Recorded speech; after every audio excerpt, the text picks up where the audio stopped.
প্রথমে বিধানসভায় তার কয়েকদিন পর নেতাজি ইন্ডোরে দলের মেগা বৈঠকে মুখ্যমন্ত্রী মমতা বন্দ্যোপাধ্যায় অভিযোগ করেন রাজ্যে ভুতুরে ভোটার ঢোকানো হচ্ছে।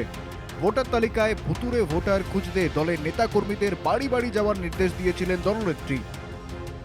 তারপরই জেলায় জেলায় স্ক্রুটিনি শুরু করেছে তৃণমূল নেতৃত্ব। আলিপুরদুয়ারে ভোটার তালিকা সংশোধন করতে গিয়ে উঠেছে একাধিক অভিযোগ। দেখা গিয়েছে জীবিত ব্যক্তির নাম বাদ পড়েছে ভোটার তালিকা থেকে। ये आपका तो नाम काट दिया इधर।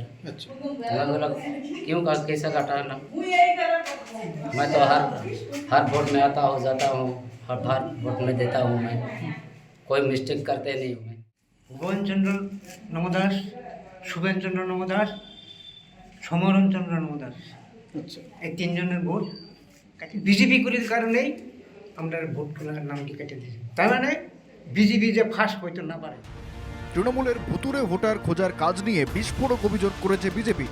তাদের অভিযোগ তৃণমূল নেতৃত্ব বেছে বেছে বিজেপি সমর্থকদের নাম বাদ দিচ্ছে ভোটার তালিকা থেকে। আর যারা প্রত্যক্ষভাবে পরোক্ষভাবে বিজেপি করে তাদের ভুয়ো ভোটারের নাম করে কেটে দেওয়া হয়েছে।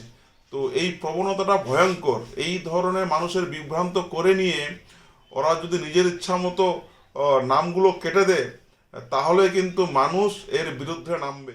আমাদের কাজ ভুয়া ভোটার আইডেন্টিফাই করা, এটা আমরা বিএলের মাধ্যমে করতেছি। কে কী বললো না বললো এটা নিয়ে আমাদের কোনো মাথা ব্যথা নেই, 100% ভিত্তিহীন। রাজ্যের ভোটার তালিকায় ভিন রাজ্যের ভোটারের নাম কিভাবে ঢুকে পড়ছে সেটা যেমন প্রশ্ন, তেমনি ভোটার জীবিত থাকা সত্ত্বেও কিভাবে তার নাম তালিকা থেকে বাদ পড়ছে তা নিয়েও উঠছে প্রশ্ন। আলিপুরদুয়ার থেকে সুদীপ ব্যানার্জির রিপোর্ট, এনকেটিভি বাংলা।